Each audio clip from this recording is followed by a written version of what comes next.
we might have a lot of disagreements with the national government. One thing that we don't disagree on is SHA as a council of governors. I was showing the ladies and gentlemen on my table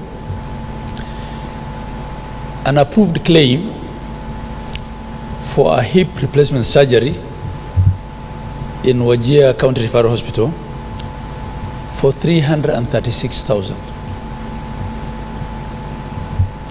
So the hip replacement was done by our orthopedic surgeon. It was successful, and SHA approved that claim, and many others on my phone, because the CEO keeps sending me whenever there's a big claim made, just to show that it's actually working.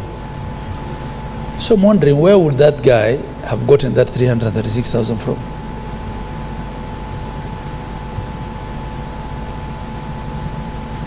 So the only problem there is in SHA is the negative talk that's discouraging Kenyans from registering. I want to encourage all of us, I want to encourage all Kenyans to register for SHA. The teething problems will be there. There is nothing new that will not have teething problems. Even if you're running a kiosk and you want to set up QuickBooks, you'll have some teething problems. That's normal. But this thing is working. There's proof that it's working. So our managers of public health facilities, we don't want SHA to be a preserve for private facilities, like we used to accuse NHIF of, that the private facilities were taking out more than the public facilities. And this is our opportunity as managers of public health facilities to actually register in big numbers and to ensure that this scheme is working in our facilities. Enhancing financial management accountability in healthcare will in itself improve financial management accountability in counties. Why? Because they're the biggest spenders. They also are the biggest contributors to on-source revenue. And these claims under SHA and all the payments that come through the healthcare system should count for us in OSR, because we are under a lot of pressure as counties to increase our own source of revenue. The counties that automate their systems make a lot more OSR, and we don't have to reinvent the wheel. There are counties that have done very well.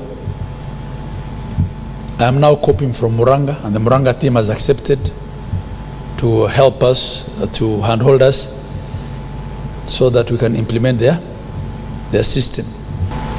This manual and the subsequent training will strengthen county health spending units by enhancing their leadership skills and accelerate positive governance in these facilities. These will position county health facilities as key executors of the UHC agenda under the bottom-up economic transformation agenda on health. Indeed, 2 months into the transition from NHIF to SHA, 5,300 public health facilities have been registered, licensed, and empaneled under SHA. Counties have contributed immensely to the registration of the 14.8 million members into SHA, thus providing them an opportunity to access tax-funded primary health care services in level 2 and 3. Despite these bold steps, we're still faced with several transition challenges. One, the provider payment mechanism for PHC services is hazy, leading to increased out-of-pocket payments. Two, the proxy means testing used to determine the premiums for the informal sector has not lived up to expectation. And three, the core problems that inform the reform agenda, which is the mandatory payment for the informal sector, adverse selection, and emphasis on preventive rather than curative services remains alive even under SHA. The Senate now requires us to appear for every level 4 and level 5 facility. It's a conversation that we need to have with the leadership of the Senate, because I'm wondering, with all these policy and financial management manuals, and with the insistence of autonomy for the spending units, why should I be the one who appears before the Senate? Why not the CEO of the hospital and the board? We might have a lot of disagreements with the national government. One thing that we don't disagree on is SHA as a council of governors. I was showing the ladies and gentlemen on my table an approved claim for a hip replacement surgery in Wajir County Referral Hospital for 336,000.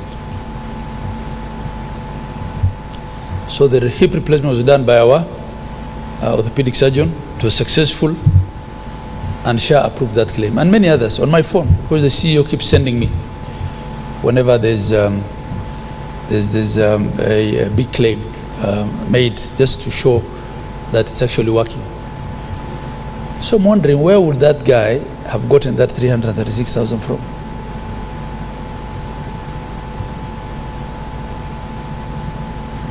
So the only problem there is in SHA is the negative talk that's discouraging Kenyans from registering. Social Health Authority is going to has already replaced NHIF, and we are not going back, because with the 3 funds that are in there, we are going to cater for all levels of the facilities. The primary healthcare fund, which is going to take care of the primary level facilities, that is level 2 and level 3. The social health insurance fund, that is going to take care of the tertiary and secondary facilities, the level 4, 5, and 6. The emergency chronic illness and critical illness fund, that will take care of any emergencies that will occur, any chronic illness that is there, and any critical illness that anybody can be suffering from.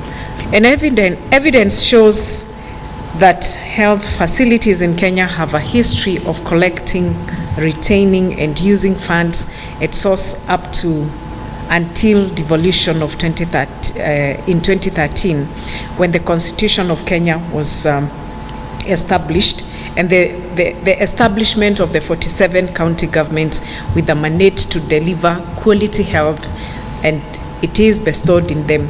It is good to note that health is a devolved function, and what we do is to collaborate with the county governments to ensure that all is well. Implementation of the same, of the manual, will ensure now counties are able to mobilize and increase domestic resources for health.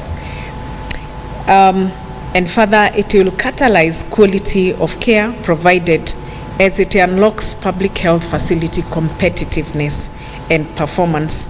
Counties should commit to support health facility managers with the required training and build skills and capacity towards proper and effective management of FIF. The managers of these funds should be trained and given capacity to the core to ensure that this prudent use of the same, and this manual is timely.